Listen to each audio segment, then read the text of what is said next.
this video, I'll be talking about general steps of test construction. The first two steps will be covered in this video. Okay, so we'll see each step one by one. First one is planning of the test. Second one, writing items of the test. Third, preliminary administration or the experimental tryout of the test. Fourth, reliability of the final test. Fifth, validity of the final test.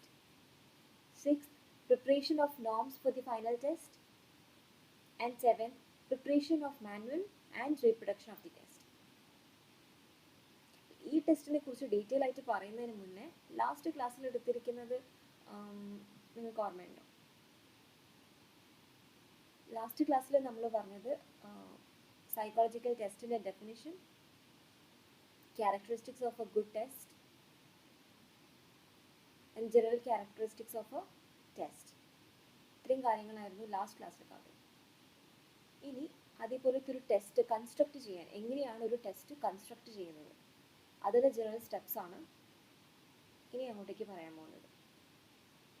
Okay, and ഇവിടെ first step എന്ന് പറയുന്നത് planning of the test ആണ്. ഈ planning of the test എന്ന് പറഞ്ഞ first സ്റ്റെപ്പിലേക്ക് കയറുന്നതിന് മുന്നേ there is A preliminary stage where the test administrator he just outlines the major objectives of the test. ടെസ്റ്റിൻ്റെ എല്ലാ കാര്യങ്ങളും ലൈക്ക് അതിൻ്റെ ഒബ്ജക്റ്റീവ്സിനെ കുറിച്ചിട്ട്, പിന്നെ ഏത് പോപ്പുലേഷനിലാണ് ടെസ്റ്റ് ചെയ്യാൻ പോകുന്നത്, ഏത് കണ്ടീഷനിലാണ് ടെസ്റ്റ് യൂസ് ചെയ്യാൻ പോകുന്നത്, പിന്നെ ഈ ടെസ്റ്റിലെ യൂസസ് എന്തൊക്കെയാണ്, ഈ കാര്യങ്ങളൊക്കെ ഈ പ്രിലിമിനറി സ്റ്റേജിൽ തന്നെ ഒരു ഐഡിയ ഉണ്ടാക്കി വെക്കും. ഓക്കെ, ഫോർ എക്സാമ്പിൾ നമുക്ക് ഇൻ്റലിജൻസ് ടെസ്റ്റ് തന്നെ എടുക്കാം. ഇപ്പോൾ intelligence test okay 12th standard സ്റ്റുഡൻസിലാണ് കണ്ടക്ട് ചെയ്യാൻ വിചാരിക്കുന്നത്. അപ്പോൾ ആ ഒരു പോപ്പുലേഷനിലാണ്. എന്തിനു വേണ്ടിയിട്ടാണെന്ന് ചോദിച്ചാൽ മേ ബി റീസണിങ് എബിലിറ്റി അല്ലെങ്കിൽ പ്രോബ്ലം സോൾവിങ് എബിലിറ്റി കാൽക്കുലേറ്റ് ചെയ്യാൻ, അതിനെ അനലൈസ് ചെയ്യാൻ വേണ്ടിയിട്ടാണ്. So that can be an example given here. Okay, now will directly go to the first step, planning of the test. സോ ഈ ഒരു സ്റ്റേജിൽ നടക്കുന്ന കാര്യങ്ങൾ എന്തൊക്കെയാണ് ഈ ഒരു പ്ലാനിങ്ങിൽ നടക്കുന്നതെന്നാണ് ഞാൻ അവിടെ മെൻഷൻ ചെയ്തിരിക്കുന്നത്. Specifies the broad and specific objectives of the test. Decides the items to be included. Types of instructions to be included. The method of sampling. A detailed arrangement for the preliminary administration and the final administration. A probable length and time limit for the completion of the test. Probable statistical methods to be adopted. Total number of reproductions of the test to be made. Preparation of manual. നമ്മൾ ചെയ്യാൻ പോകുന്ന ഒരു ടെസ്റ്റിന്റെ blue print റെഡിയാക്കുന്നത് ഈ planning സ്റ്റേജിലാണ്. Specific ആയിട്ട് നമ്മൾ preliminary സ്റ്റേജിൽ ഒരു ഐഡിയ ഉണ്ടാക്കി വെച്ചിട്ടുണ്ടാവും ഒബ്ജക്റ്റീവ്സിനെ കുറിച്ചിട്ട്. പ്ലാനിങ് സ്റ്റേജിലേക്ക് അത് എത്തുമ്പോൾ സ്പെസിഫിക് ആയിട്ട് നമ്മൾ ആ ഒബ്ജക്റ്റീവ്സിനെ മെൻഷൻ ചെയ്യും. ഓക്കെ, ആൻഡ് ഏതൊക്കെ ഐറ്റംസ് ആണ് ഇൻക്ലൂഡ് ചെയ്യേണ്ടതെന്നുള്ള കാര്യം, എങ്ങനത്തെ ഇൻസ്ട്രക്ഷൻസ് ആണ് ഈ ഒരു ടെസ്റ്റ് കൺസ്ട്രക്ഷന് വേണ്ടതെന്നുള്ളത്, ഏത് സാമ്പിളിംഗ് മെത്തേഡാണ് യൂസ് ചെയ്യുന്നത്. ഓക്കെ, ഇനി ഈ ഒരു ഐറ്റംസ് റെഡിയാക്കിയതിന് ശേഷം അത് അഡ്മിനിസ്റ്റർ ചെയ്യുന്നത്, അതെല്ലാം നമ്മൾ ഇനി വരുന്ന സ്റ്റെപ്പിൽ കൂടുതൽ ഡീറ്റെയിൽ ആയിട്ട് പറയും. ഇവിടെ ജസ്റ്റ് ഒരു ഇൻട്രൊഡക്ഷൻ ആണ് പറയുന്നത്. Preliminary administration and final administration എന്ന് പറഞ്ഞു കഴിഞ്ഞാൽ നമ്മൾ ഐറ്റംസ് ഒക്കെ ഫിക്സ് ആക്കിയതിന് ശേഷം ഈ പോപ്പുലേഷൻ അത് ചെക്ക് ചെയ്യും. ആ ടെസ്റ്റ് പോപ്പുലേഷനെ നമ്മൾ അഡ്മിനിസ്റ്റർ ചെയ്യും. അത് ആദ്യത്തേതാണ് പ്രിലിമിനറി അഡ്മിനിസ്ട്രേഷൻ. പിന്നെ ഐറ്റംസ് ഒക്കെ നമ്മൾ മോഡിഫൈ ചെയ്തിട്ട് പിന്നെയും ചെയ്യും ഫൈനൽ അഡ്മിനിസ്ട്രേഷൻ. ഓക്കെ, പിന്നെ ആ ഒരു ടെസ്റ്റ് ചെയ്യുന്ന സമയത്ത് ഏകദേശം എത്ര ടൈം ലിമിറ്റ് വേണ്ടി വരും ടെസ്റ്റ് കംപ്ലീറ്റ് ചെയ്യാനായിട്ട്, എത്ര ലെങ്ത് ഉണ്ട് ടെസ്റ്റിന്, എത്ര ലെങ്ത് വേണം, പിന്നെ ഏതൊക്കെ സ്റ്റാറ്റിസ്റ്റിക്കൽ ടെക്നീക്സ് ആണ് യൂസ് ചെയ്യാൻ ഉദ്ദേശിക്കുന്നത്, എത്ര പ്രാവശ്യം ഈ ഒരു ടെസ്റ്റ് റീപ്രൊഡ്യൂസ് ചെയ്യേണ്ടി വരും, മോഡിഫൈ ചെയ്യേണ്ടി വരും, മാനുവൽ എങ്ങനെ പ്രിപ്പയർ ചെയ്യണം, ഈ വക ബ്ലൂ പ്രിന്റ് ഈ ഒരു ടെസ്റ്റ് എല്ലാ കാര്യങ്ങളും ഇൻക്ലൂഡ് ചെയ്യുന്ന ബ്ലൂ പ്രിന്റ് റെഡിയാക്കുന്ന സ്റ്റേജാണ് planning. Okay, now we will move to the second stage, that is writing items of the test. Already പറഞ്ഞിട്ടുണ്ട്, ഐറ്റം എന്ന് പറഞ്ഞു കഴിഞ്ഞാൽ നമ്മൾ കാണുന്ന ടെസ്റ്റിലുള്ള ഓരോ ക്വസ്റ്റിനെയും ഐറ്റം എന്നാണ് പറയാം. So I have a definition for you. Item, it's a single question or task that is not often broken down into any smaller units, given by Bean in 1953. So item എന്ന് പറഞ്ഞു കഴിഞ്ഞാൽ ഒരു ടെസ്റ്റിലെ ഏറ്റവും smallest unit ആണ്. അത് ഇനിയും break down ചെയ്ത് smaller ആക്കാനില്ല. So it's the very smallest unit. Okay, and depending upon the purpose, the test constructor writes down the items. എന്താണ് പർപ്പസ് എന്നുള്ളതിനനുസരിച്ചിട്ടാണ് ഐറ്റംസ് പ്രിപ്പയർ ചെയ്യുന്നത്. ലൈക്ക് ചിലപ്പോൾ ഐറ്റംസിൻ്റെ എക്സാമ്പിൾ ആണ് ഷോർട്ട് ആൻസർ ഐറ്റം ഉണ്ടാവും, ചിലപ്പോൾ ലോങ് ആൻസർ ഐറ്റം ആയിരിക്കും, അല്ലെങ്കിൽ multiple choice ആയിരിക്കാം. So അത് നമ്മുടെ പർപ്പസ് എന്താണ് എന്നുള്ളതിനനുസരിച്ചിട്ടാണ് ഐറ്റംസ് ഏത് ടൈപ്പ് എന്ന് ഡിസൈഡ് ചെയ്യുന്നത്. ഐറ്റം റൈറ്റിംഗ് എന്ന് പറയുന്നത് ഒരു ക്രിയേറ്റീവ് ആർട്ടാണെന്ന് പറയുന്നത്. അത് പ്രത്യേകിച്ചൊരു റൂളൊന്നുമില്ല ഐറ്റം റൈറ്റിങ്ങിന്. ലൈക്ക് ഗുഡ് ഐറ്റം റൈറ്റിംഗ് ആവും എന്നുള്ളത് പറയാൻ വേണ്ടിയിട്ട് അങ്ങനെ റൂൾ, ഗൈഡ്, ഗ്യാരണ്ടി ഒന്നുമില്ല. ഓക്കെ, അത് ഡിപ്പെൻഡ് ചെയ്യുന്നത് ഐറ്റം റൈറ്ററിൻ്റെ intuition, imagination, experience, practice, genuinity ഒക്കെയാണ്. ഈ ഒരു ഫാക്ടേഴ്സിൻ്റെ ഇൻഫ്ലുവൻസിലാണ് ആ ഐറ്റംസ് എത്രത്തോളം ഗുഡാണെന്നുള്ളത് പറയാൻ പറ്റുക. ഐറ്റംസ് എഴുതുന്ന ഐറ്റം റൈറ്ററിന് ആ ഒരു സബ്ജക്ട് മാറ്ററിൽ വലിയ നോളജ് ഇല്ലാന്നുണ്ടെങ്കിൽ we cannot expect him writing good items, right? Okay, ഇനി types of items ഏതൊക്കെയാണെന്ന് നോക്കാം. We have essay items or free answer items, then we have objective items.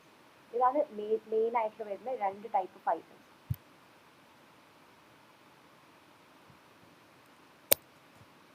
So essay item എന്ന് പറയുന്നത് പിന്നെയും രണ്ടായിട്ട് ഡിവൈഡ് ചെയ്തിട്ടുണ്ട്.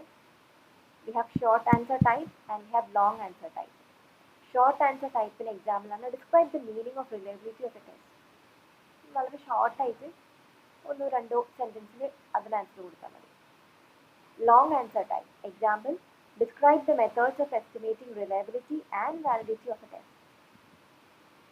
നമ്മളൊരു കുറച്ച് അധികം എക്സ്പ്ലെയിൻ ചെയ്തിട്ട് എഴുതണം. ഓക്കെ, ഇനി ഒബ്ജക്റ്റീവ് ഐറ്റം.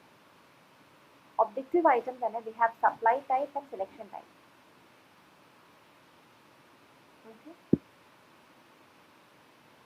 സപ്ലൈ ടൈപ്പ് എന്ന് പറയുമ്പം അവിടെ സബ്ജക്റ്റ് അല്ലെങ്കിൽ എക്സാമിന് അവർ സ്വന്തമായിട്ട് അതിൻ്റെ ആൻസർ എഴുതണം. Supply type. സെലക്ഷൻ ടൈപ്പ് ആണെന്നുണ്ടെങ്കിൽ ഓപ്ഷൻസ് കൊടുത്തിട്ടുണ്ടാവും, അതിൽ കറക്റ്റായിട്ട് സെലക്ട് ചെയ്താൽ മതി. Okay, so A supply type of item is one wherein the examinee is to write down the correct answer on his own, and a selection type of item is one wherein the examinee is to select or identify the correct answer from a few given. Okay, the supply type തന്നെ two types ഉണ്ട്. Unstructured short answer item and a completion or fill-in item. Unstructured short answer item ആണെന്നുണ്ടെങ്കിൽ അവിടെ example കൊടുത്തിരിക്കുന്നത് who is the founder of behaviourism. അപ്പം എക്സാമിന് on their own അതിൻ്റെ answer അത് എഴുതണം, ചോയ്സ് ഒന്നുമില്ല. ഈ completion or fill in item ആണെന്നുണ്ടെങ്കിൽ given the founder of behaviourism was, again അവിടെ എക്സാമിന് ഓൺ ദെയർ ഓൺ ആൻസർ എഴുതാം. അവർക്ക് സെലക്ഷൻ ടൈപ്പ്. സെലക്ഷൻ ടൈപ്പ് പ്രധാനമായിട്ട് മൂന്ന് ടൈപ്പാണുള്ളത്. Two alternative item, multiple choice item and matching item. Two alternative item ആ പേരിലുള്ളതുപോലെ തന്നെ only two answers are provided from which the examiner is required to select the one which he thinks to be correct. ആകെ രണ്ട് options ഉണ്ടാവും, അതിന് രണ്ട് answers ഉണ്ടാവും, അതിന് എക്സാമിന് ചൂസ് ചെയ്യണം. ടു ഓൾട്ടർനേറ്റീവ് ഐറ്റമിൻ്റെ 4 ഫോംസ് ആണ് നമ്മൾ കൊടുത്തിരിക്കുന്നത്. yes or no, true or false, right or wrong, the correction form. ഈ 4 ഫോംസിലാണ് ടു ഓൾട്ടർനേറ്റീവ് ഐറ്റംസ് കോമൺ ആയിട്ട് കാണുന്നത്. yes or no, do you suffer from insomnia? So the examiner has to give one response, yes or no. Likewise, Adler was the father of psychoanalysis. The examiner has to answer whether it's true or false. He said that honesty is the best policy. The examiner has to say if the sentence is right or wrong, grammatically, semi-grammatically. In correction form, the first psychological lab was established by William Wood. So these are 4 forms of two alternative items. Okay. And in the correction form, the examiner is required to correct the item by providing the right answer. Okay. Because here the wrong part of the item will be underlined or written in color or in italics. So the examiner is required to correct the item by providing the right answer. Okay. But there I haven't mentioned it in that sentence. Second, we have multiple choice items. That you all know, right? So most of the entrance examinations, it's multiple choice. The theory of psychoanalysis was advanced by 4 options are given. The examiner has to choose the right option. And third, we have matching items. So matching items, you know, let's match the following. Items in the right column are paired with the items in the left column. So the examiner has to match between the terms or concepts that are given in each column. Okay. Clear? Now, let's see what are the requirements for a good item writing. So there are 5 major requirements for a good item writing. First one is thorough knowledge and complete mastery of the subject matter. So as I've told before, a good item writing definitely depends on the subject knowledge of the test constructor or the item writer. There is no specific set rules to guide or guarantee writing of good items. It depends on the item writer's intuition, imagination, experience, and practice.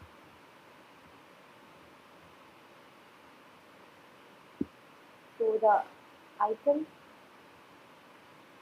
writer should be aware of the facts, principles, misconceptions, fallacies, and all about the subject matter or about item writing.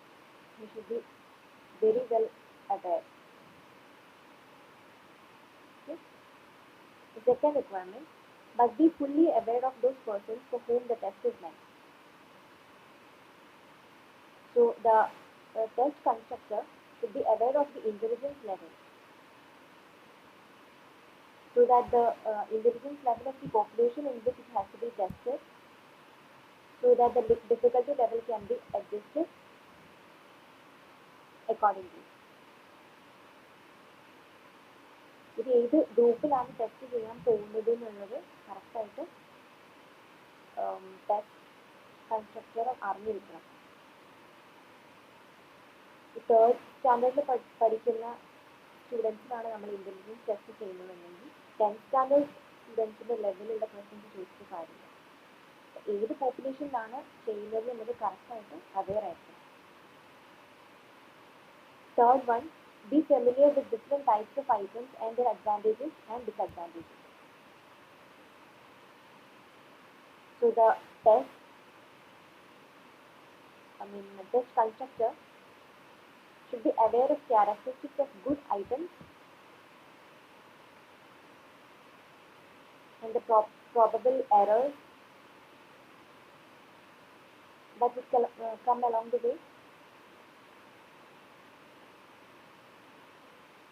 ഏതൊക്കെ type of ടെസ്റ്റുകളുണ്ട്, ഏതൊക്കെ type of items ഉണ്ട്, എന്തൊക്കെയാണ് items use ചെയ്യുമ്പോഴുള്ള advantages disadvantages. നമ്മൾ already പറഞ്ഞു പല type. അതിൽ ഏത് ടൈപ്പാണ് അപ്രോപ്രിയേറ്റ്, യൂസ് ചെയ്യുന്ന ടൈപ്പ് ഓഫ് ഐറ്റത്തിന് അഡ്വാൻറ്റേജ് എന്താണ്, അത് ആ ഒരു ടൈപ്പ് യൂസ് ചെയ്ത് അതിൻ്റെ ഡിസഡ്വാൻറ്റേജ് എന്താണ്, ഇതൊക്കെ ക്ലിയർ ആയിട്ട് ഐഡിയ ഉണ്ടായിരിക്കണം. Fourth, item writer must have a strong vocabulary.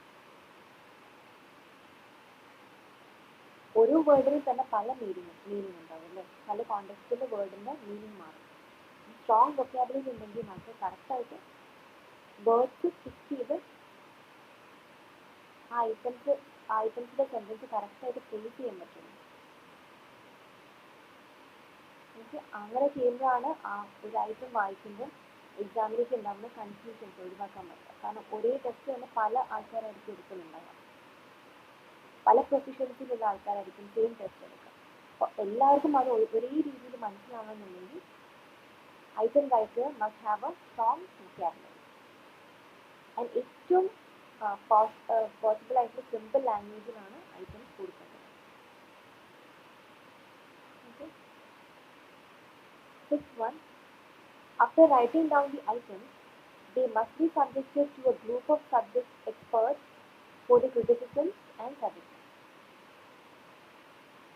Items ready ആക്കിയതിനു ശേഷം അത് ഒരു എക്സ്പേർട്ടിൻ്റെ മുന്നിൽ സബ്മിറ്റ് ചെയ്യണം. ആൻഡ് എക്സ്പേർട്ട് അതിനെ അനലൈസ് ചെയ്യും, ക്രിറ്റിസിസംസ് തരും അല്ലെങ്കിൽ സജഷൻസ് തരും, അതിനനുസരിച്ച് മോഡിഫൈ ചെയ്യണം ആ ടെക്സ്റ്റ്, അതിലെ ഐറ്റംസ്. അല്ലാതെ നമ്മളൊരു ഫസ്റ്റ് ഒരു പ്രൂഫ് ഉണ്ടാക്കി സെയിം കൊണ്ടുപോയിട്ട് അഡ്മിനിസ്ട്രേറ്റ് ചെയ്യണം. ഇത് പല പ്രാവശ്യം മോഡിഫൈ ചെയ്തിട്ടായിരിക്കും നമ്മൾ കറക്റ്റായിട്ടുള്ള ഒരു ഫോമിലേക്ക് എത്തുന്നത്. ഇത് അഞ്ച് പോയിന്റ്സ് ആണ് ഒരു ഗുഡ് ഐറ്റം റൈറ്റിങ്ങിന് വേണ്ട മെയിൻ റിക്വയർമെൻറ്റ്സ്. ആൻഡ് ഐറ്റംസിൻ്റെ കാര്യം പറയുമ്പോൾ പിന്നെയുള്ളത് ആ ഒരു ഓർഡർ എന്ന് പറയുന്നത് നമ്മൾ ഓൾറെഡി പറഞ്ഞതാണ്. ഈ ഐറ്റംസ് പ്ലേസ് ചെയ്യുന്നൊരു ഓർഡർ ഉണ്ട്, അസെൻഡിങ് ഓർ ഡിസെൻഡിങ്. ആ ഡിഫിക്കൽട്ടി ലെവൽ ഏറ്റവും ഈസിയിൽ തുടങ്ങിയിട്ട് ഡിഫിക്കൽട്ടി കൂടിയിട്ടായിരിക്കും വരുന്നുണ്ടാവുക. അതുപോലെ ഇപ്പം ഐറ്റംസ് പല ടൈപ്പ് ഉണ്ട്. ഇപ്പോൾ സെയിം ഫോം ഓഫ് ഐറ്റം ആണെന്നുണ്ടെങ്കിൽ അതെല്ലാം ഒരേ സ്ഥലത്ത് പ്ലേസ് ചെയ്യുന്നു, അങ്ങനെ. ഇനി source of ideas four items. എവിടെ നിന്നാണ് ഈ ഐറ്റംസിനെ കുറിച്ചുള്ള ഐഡിയാസ് വരുന്നത്? വാക്വമിൽ നിന്ന് കിട്ടുന്നുണ്ടല്ലോ. അത് കുറേ റെഫർ ചെയ്തിട്ടൊക്കെയാണ് ഈ ഐറ്റം എന്നുള്ള ഐഡിയ കിട്ടുന്നത്, ഒരു ഐറ്റം ഡെവലപ്പ് ചെയ്യാനുള്ള ഐഡിയ കിട്ടുന്നത്. ഇപ്പോൾ ടെക്സ്റ്റ് ബുക്കിനായിരിക്കാം, ജേർണൽസ് ഡിസ്കഷൻസിനായിരിക്കാം, ക്വസ്റ്റ്യൻസ് ഫോർ ഇൻ്റർവ്യൂസ്, ഇതിനൊക്കെ നിന്നാണ് നമുക്ക് ഒരു ഐറ്റംസ് എങ്ങനെ പ്രിപ്പയർ ചെയ്യണം, എന്തൊക്കെ ഐറ്റംസ് ഇൻക്ലൂഡ് ചെയ്യാം ഒരു സ്പെസിഫിക് ടോപ്പിക്കിൽ എന്നുള്ളതിന് ഐഡിയ കിട്ടുന്നത്.